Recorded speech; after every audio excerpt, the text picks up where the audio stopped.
जी अस्सलाम वालेकुम, मैं हूं रऊफ़ क्लासरा और आपके सामने नया वीडियो ला के साथ हाजिर हूं। बहुत सारी यहाँ डेवलपमेंट्स हो रही हैं। आज इतवार का दिन है, 21 मार्च की डेट है और कल से नया हफ्ता पाकिस्तान में शुरू हो रहा है। और अगेन ये लग रहा था कि शायद इतवार का दिन है, यूजुअली तौर पर पाकिस्तान में ज़्यादा एक्टिविटीज़ नहीं होती, डल डे समझा जाता है। वैसे भी कोरोना की वजह से वीकेंड पे बहुत सारी उन्होंने हुकूमत ने लॉकडाउन्स भी आके उन्होंने किए हैं, कोई सिलेक्टेड किस्म के किए हैं, या दुकानें बंद हैं, कैफ़ेज़ बंद हैं, बाकी दीगर जगह बंद हैं। लिहाजा अगेन ये समझा जा रहा था लोग अपने घरों में बैठे हैं और उस पर कोरोना जो है वो बड़ी तेज़ी से फैल रहा है। और एक दफ़ा लोग जो है फिर कोशिश कर रहे हैं, अगेन ये हुकूमतें कोशिश कर रही हैं कि इनको घरों में बिठाया जाए। खैर वो तो एक अलहदा चीज़ है, लेकिन फिर भी कुछ यहाँ पे चीज़ें हुई हैं। स्पेशली हमने देखा प्राइम मिनिस्टर ऑफ पाकिस्तान जो इमरान खान साहब जो हैं और उनकी बेगम साहब जो है, उनको रिपोर्ट्स हैं कोरोना का वो हुए हैं, उनको अफेक्ट किया, उनके लिए दुआ गो हैं, अल्लाह उनको सेहत दे। और साथ में जो बड़ी डेवलपमेंट हुई है वो ये थी, हमने देखी जो कह सकते हैं आइस ब्रेक हुई है इनके दरमियान, पाकिस्तान और उसके इंडिया के दरमियान। जो इंडियन प्राइम मिनिस्टर हैं, आप पता है मोदी साहब जो हैं, तो उन्होंने एक उन्होंने ट्वीट किया इमरान खान साहब की, उन्होंने सेहत की रिकवरी के लिए दुआ की है, which is again a good gesture. जो हालात रहे हैं 2-2.5 साल से पाकिस्तान में और इंडिया के दरमियान, जिस तरह के यहाँ सीरियस एलिगेशंस पे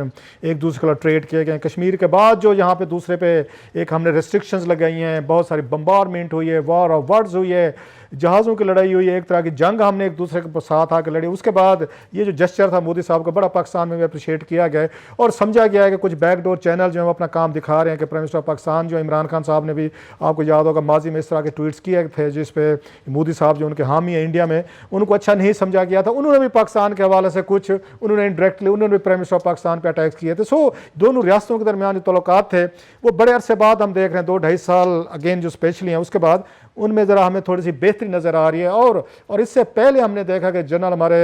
आर्मी चीफ जो जनरल बाजवा साहब जो हैं, तो उन्होंने सिक्योरिटी डायलॉग जो जहाँ पे कॉन्फ्रेंस हुई है उसमें जो उन्होंने तकरीर की है, उस पर खासा पूरी दुनिया में उस पर डिबेट भी हो रही है, प्रोग्राम्स भी हो रहे हैं, एक्शन और रिएक्शंस भी आ रहे हैं। और इससे पहले इमरान खान साहब ने भी वहाँ पे तकरीर की थी, उन्होंने बड़ी अपनी टोन जो है सॉफ्ट की थी। और इसके जवाब में हमने देखा इंडिया में भी जो टोन थी उनके फॉरेन सेक्रेटरी की, वो भी हमने देखी वो बेहतर थी। उनका पहले वाली बात नहीं थी, पहले वाले जो एक दूसरे पर इल्ज़ामात लगते थे दहशत गर्दी के, वो उन्होंने यूज़ नहीं किया। पाकिस्तान जो है इनकी आवाज़ भी, इनकी टोन जो है वो भी बेहतर थी। सो दोनों मुल्कों के दरमियान हमें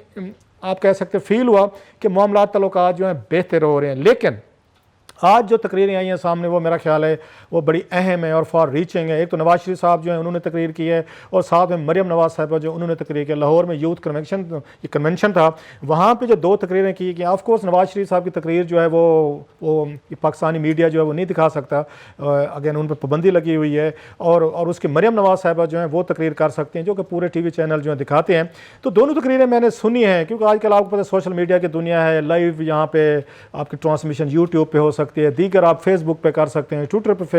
आप लाइव कर सकते हैं। उस तरीके का रोका नहीं जा सकता आज की एज में। बहरहाल हुकूमतें कोशिश करती हैं कि इस तरह के बयान है जो नवाज शरीफ साहब दे रहे हैं वो आम लोगों तक ना पहुंचे। लेकिन मरियम नवाज साहब हैं उसका पूरा फ़ायदा उठाते हैं, क्योंकि उनके पास अभी फोरम अवेलेबल हैं। आज की जो तकरीरें थी मेरा ख्याल बड़ी डेंजरस ये तकरीरें थी, बड़ी स्पीचेस जो की गई हैं दोनों के, मियाँ नवाज शरीफ साहब की भी और उसकी मरियम की भी। आज फिर उनके टोन में एग्रेशन है, आपको फ्रस्ट्रेशन नजर आएगी। बल्कि मैं ये कहूँगा कि आज जो मरियम नवाज साहब की तकरीर थी, बड़ा उसमें थ्रेट्स भी उन्होंने दिए हैं और खासे बड़े सीरियस उनके थ्रेट्स है। और लग रहा है कि जो खौफ अगर था भी सही, कोई एस्टेब्लिशमेंट का खौफ था, कोई फौजी भाइयों का था, नैब का था, या इमरान खान साहब का, जो अगर उनकी हुकूमत का कोई ज़्यादा खौफ तो नहीं था उन पर, लेकिन फिर भी अगर कोई था तो उन्होंने उसको ज़्यादा अब ये उतार के फेंक दिया है। वो तो यहाँ तक तैयार भी हो गए, ठीक है जी मुझे कत्ल करना चाहते हैं, जो पहले ऑलरेडी आपको पता है कुछ लोगों के नाम लिए गए थे कि अगेन उसमें नवाज शरीफ साहब ने कहा था कि 3 लोग हैं जो उनको स्मैश करना चाहते हैं। और आज उन्होंने ओपनली कह दिया मरियम नवाज साहबा ने कि बेसिकली उनको कत्ल करने की बातें हो रही हैं, धमकियां दी जा रही हैं और वो नहीं डरेंगी, बेशक उनको कत्ल कर दिया जाए। इसी तरह की गुफ्तगू आपको याद होगा बेनज़ीर भुट्टो साहबा जो हैं वो भी करती होती थी। खैर ये पाकिस्तान है, अगर हम इस पर हम दुआ कर सकते हैं कि इस तरह की ट्रेजेडी जो हैं वो पाकिस्तान में ना हो, पाकिस्तान नहीं अफोर्ड कर सकता। ये पॉलिटिकल इशूज़ हैं, एहतसाब के इशूज़ हैं, अगर कोई इस तरह करप्शन केसेज हैं जो भी है, इनको लीगली तौर पर अदालतों के जरिए सेटल किया जाए तो मुआशरे वो बेहतर रहते होते। जहाँ ब्लड शेड हो जाए तो पूरे मुआशरे को उसको असरात भुगतने पड़ते। खैर वो अपनी जगह पर। आज जो असल चीज़ जो है वो नवाज शरीफ साहब की तकरीर है। इससे पहले कि मरियम पे मैं बात करूंगा उस पर आखिरी उसमें, लेकिन उन्होंने जो कहा है कि जनाब कि मैंने जब ये बात की थी जिसको डॉन लीक्स का नाम दिया गया था, तो अपने आप को नवाज शरीफ साहब जो हैं उन्होंने विंडिकेट किया है और बड़ा अपने आप को सच्चा साबित करने की उन्होंने कोशिश की। और एक तरह का जो उनका स्टाइल है कि मजलूम, उन्होंने कहा जी मैं मजलूम हूँ, मेरे साथ जुल्म हुआ था, और पाकिस्तान की जो आर्मी थी उस वक्त की क़यादत इस्टेब्लिशमेंट, उन्होंने उनके साथ ज्यादती की। और उन्होंने भी तो ये अल्फाज कहे थे जो जनरल बाजवा साहब ने अब उन्होंने अपनी तकरीर में सिक्योरिटी डला कॉन्फ्रेंस में कहे थे कि जनाब कि उन्होंने इंडिया को जो मैसेज भेजा है कि जनाब को माजी में जो कुछ हुआ भूल जाएं और हमें भी अपना घर साफ करने की ज़रूरत है। उन्होंने पाकिस्तान के हवाले से कहा। ये किसी भी आर्मी चीफ का बड़े अरसे बाद मेरा ख्याल है एक बड़ा प्रोमिनेंट एक स्टेटमेंट है जो माजी में हमने नहीं देखा था। लिहाजा इसकी बड़ी इंडिया में भी इसको अगेन इसको देखा गया, इस पर डिबेट्स हुई हैं। दुनिया के दीगर कैपिटल हैं जो पाकिस्तान पर दबाव डाल रहे थे, आपको याद होगा FTF के हवाले से वहाँ भी कहा जाता पाकिस्तान जो है उस पर इल्ज़ामात लगते थे टेररिज्म के हवाले से। और बहुत सारे आप कह सकते फोरम से पाकिस्तान को कहा जाता था कि भाई साहब पहले अपना घर साफ करें, आपके यहाँ टेररिज्म की, मनी लॉन्ड्रिंग, ये इल्ज़ाम जो लगते हैं या आप पे क्रॉस बॉर्डर टेररिज्म के आप इल्ज़ाम लगते हैं, उनको दूर करने की ज़रूरत है। ज़्यादातर अफगानिस्तान और इंडिया या दीगर कोई एक दो और ममालिक वो कहते थे कि पाकिस्तान की ज़मीन जो है वो इस्तेमाल की जाती है, और हम हमेशा कहते थे कि पाकिस्तान जो है यहाँ पे अपनी सर ज़मीन को इस्तेमाल नहीं होने देता। ये कुछ और यहाँ पे नॉन स्टेट एक्टर्स हैं, अगर वो ये काम करते भी हैं तो हुकूमत पाकिस्तान को बाज़ दफ़ा उनको पता नहीं होता। हमने क्रैक डाउन करने की भी माजी में हमने कहा, हमने क्रैक डाउन भी किए, कुछ यहाँ छापे भी पड़े, लोगों को गिरफ्तार भी किया गया, कुछ लोगों को जो नॉन स्टेट एक्टर्स है उनको सजाएं भी कुछ अदालतों से दी गई, डिटेन किया गया। तो हमने कोशिश की कि ये जो हम पे आते इल्ज़ाम लगते हैं या हमारे ऊपर ये तमाम चार्जेस आते हैं इनको दूर किया जाए। लेकिन अब आर्मी चीफ का ये कहना है कि वाकई हमारे यहाँ प्रॉब्लम है, ये बड़ा बोल्ड स्टेटमेंट है। माजी में जैसे मैंने कहा कि ये अफोर्ड नहीं किया जा सकता, स्पेशली कोई मीडिया नहीं कह सकता था, मीडिया कहता था उन पर इल्ज़ाम लगना शुरू हो जाते थे, फलां के एजेंट है, उसका एजेंट है। अच्छा, पाकिस्तानी पॉलिटिशियंस नहीं कर सकते थे, इवन प्राइम मिनिस्टर्स नहीं कर सकते थे, वो बेनजीर भुट्टो साहब हूँ या हमने देखा है उसके बाद आज जो नवाज शरीफ साहब हूँ, इन पर फ़ौरन इल्ज़ाम लग जाते थे, इनको सिक्योरिटी रिस्क करार दे दिया जाता। सो वही नवाज शरीफ साहब के दौर में जो मीटिंग हुई थी जिसका वो हवाला देते हैं बार बार, और बड़ी आज उन्होंने तकरीर की और बड़ा उन्होंने ब्लास्ट किया है पाकिस्तान की मिलिट्री एस्टेब्लिशमेंट को, तो वो यही कहते हैं जनाब ये बात तो मैंने की थी उसमें जो मीटिंग हुई थी जिसके बाद उन पर इल्ज़ाम लग गया था कि जनाब आपने बैठ के मुल्क की ये सलामती जो है उसको कंप्रोमाइज़ किया है। बाद में खबर लग गई थी और डॉन लीक्स हुई, इंक्वायरी हुई, तो आज वो कह रहे थे हमारी इंक्वायरी रिपोर्ट को भी रिजेक्ट कर दिया गया था। अब इसमें दो चार चीज़ें हैं। एक तो ये है कि क्या हमें, अगर हमारी इस्टेब्लिशमेंट ये समझती है कि हमें इस वक्त अपना घर साफ करने की ज़रूरत है और वो उसी बयाने पे आ गई है जिस पर नवाज शरीफ साहब खड़े थे या बेनज़ीर भुट्टो साहबा खड़े थी, आसिफ अली जरदारी थे या दीगर लोग थे, आज वो वही बात कह रहे हैं जो नवाज शरीफ साहब कहते थे या पाकिस्तान की पोलिटिकल लीडरशिप कहती थी। तो ये तो उनकी विक्ट्री है मेरा ख्याल है। वो किसी भी पाकिस्तान का पोलिटिकल हमारे वज़ीर आज़म हूँ या ये दीगर इंस्टीट्यूशंस हूँ, ये उनकी विक्ट्री है, विंडिकेशन है कि वो बात जो पहले कह रहे थे जिसकी उन्होंने सजाएं भुगती, आज पाकिस्तान की इस्टेब्लिशमेंट जो है वो वही फील करती है। सो पाकिस्तान के एस्टेब्लिशमेंट ने ग्रूम किया है, अपने आप को अपग्रेड किया है, और वो अपने आप को उन्होंने आकर पॉलिटिकल जो हमारी लीडरशिप की लाइन थी उसके साथ अलाइन किया है, सेम पेज पे है। तो मैं तो इसको एक पॉजिटिव बात समझता हूँ कि जो मिलिट्री एस्टेब्लिशमेंट हमारी माजी में ये बात नहीं मानती थी, उसको कहा जाता था शायद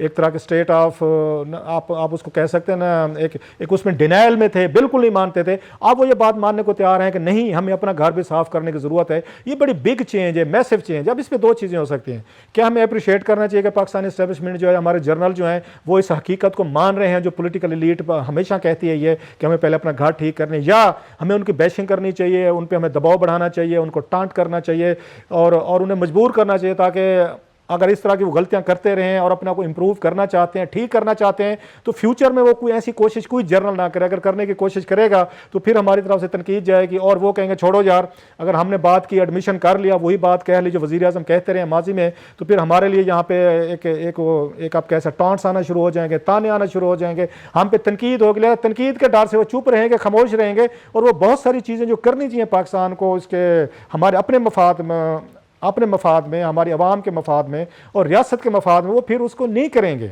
एक तो ये चीज़ है। अगेन ये मेरा ये ख्याल है, हमें थोड़ा सा इंकरेज करना चाहिए हमारे इस्टेब्लिशमेंट को। अगर वो अपनी गलतियां मान रहे हैं, नई अप्रोच ले रहे हैं, नया सिक्योरिटी विजन लाना चाहते हैं, पाकिस्तान को क्लीन करना चाहते हैं, जो टेररिज्म रिलेटेड चीज़ें होती रही और हमारे पर इल्ज़ाम लगना चाहते हैं, खुद को डिस्टेंस करना चाहते हैं नॉन स्टेट एक्टर से या जो इल्ज़ाम लग रहे थे टेररिज्म के हवाले से, तो मेरा ख्याल इससे वेलकम चेंज हमारी इस्टेब्लिशमेंट में है एक चीज़। अब दूसरी चीज़ जो है जिसका मेरा ख्याल नवाज शरीफ साहब के हामी जो है वो गिला करेंगे कि भाई साहब आप ये देखें, इसी चीज़ की सज़ा तो नवाज शरीफ साहब को मिले जो उनके हामी कहते हैं कि उन्होंने बैठ के जब ये बातें की मीटिंग में और कहा गया कि हमारे ऊपर ये दबाव है, अगेन हमें थ्रेट आ रही है, हमारे सिक्योरिटी इंटरेस्ट, स्टेट के इंटरेस्ट कंप्रोमाइज़ होंगे, तो आप इस पर नॉन स्टेट एक्टर्स को हमें यहाँ पे वो करना चाहिए, हमें कंट्रोल करना चाहिए, हमें अपना घर साफ करना चाहिए। तो आपने उन पर डॉन लीक्स बना दी, ना सिर्फ डॉन लीक्स बना दी बल्कि इंक्वायरी हुई, इंक्वायरी के बाद वजीर फारिग हुए और बहुत सारे लोग जो आपको याद होगा जिसके बाद उन्हें ट्वीट किया था जनरल आसिफ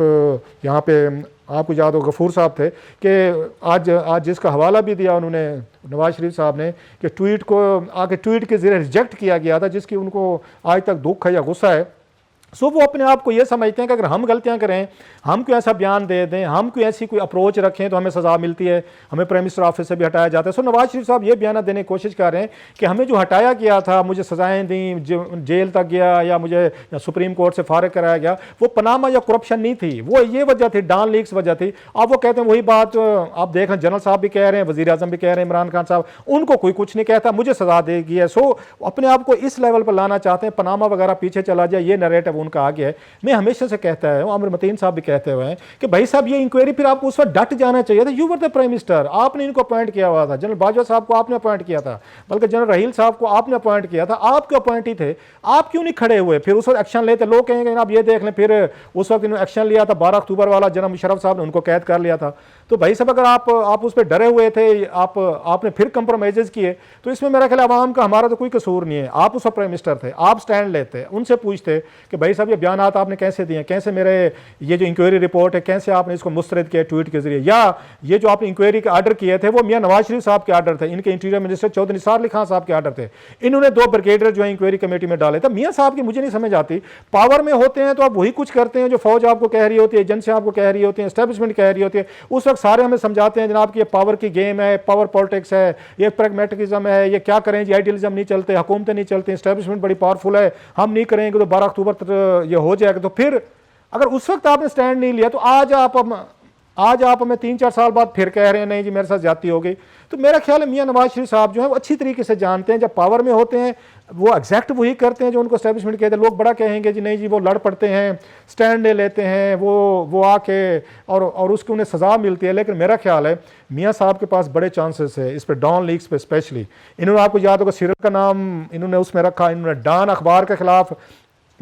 इन्होंने बाकायदा लेटर लिखा था APNS को इसके खिलाफ कार्रवाई की जाए, और बाकायदा उस पर डॉन, जियो या दीगर चैनल जो है इन्होंने एस्टेब्लिशमेंट के कहने पर उनके खिलाफ कार्रवाइयाँ की हुई हैं। इसी जियो को आपको याद होगा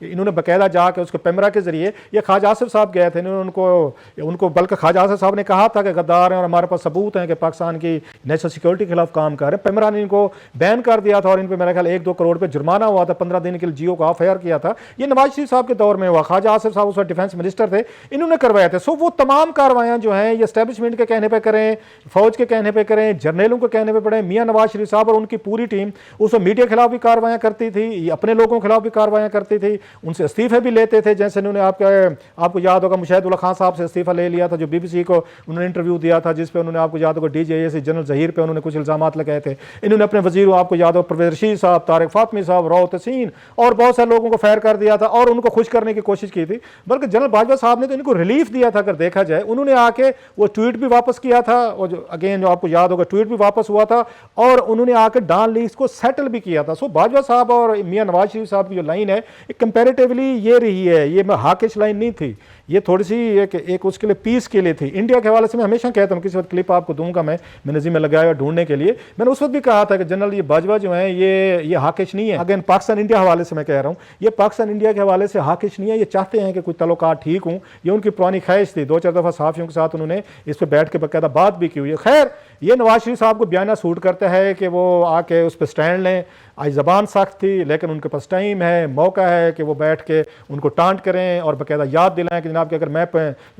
अगर मैं इंडिया के साथ तल्लुकात ठीक करना चाहता तो मुझे गद्दार कहा गया था, मुझे मोदी का यार कहा गया, मेरे खिलाफ डॉन लीक्स लाए गए, मेरे खिलाफ सारा प्रोपेगेंडा किया गया। आज वही वज़ीर आज़म जो है इमरान खान साहब जो मोदी का यार कह रहे थे, वो उन्हीं के साथ तल्लुकात भी ठीक करना चाहते हैं। वही हमारी फौज एस्टेब्लिशमेंट जो उस वक्त डॉन लीक्स पर कहती थी, अगेन खुदा ना खासा मुल्क को आपने खतरे में डाल दिया है, आज वो वही बातें कह रहे हैं जो नवाज शरीफ साहब जो उनकी टीम कहती थी। लेकिन वो कमरों के अंदर कहती थी, डर के मारे बात नहीं करते थे, और अगर बात बाहर निकलती थी तो सहाफ़ियों पर भी पर्चे, मुकदमे, फिर चैनल भी बंद, अखबारात भी बंद, उनके अगेन उनके अपने वजीर हैं, उनकी भी छुट्टी हो जाती थी, एक्शन करते थे। बहरहाल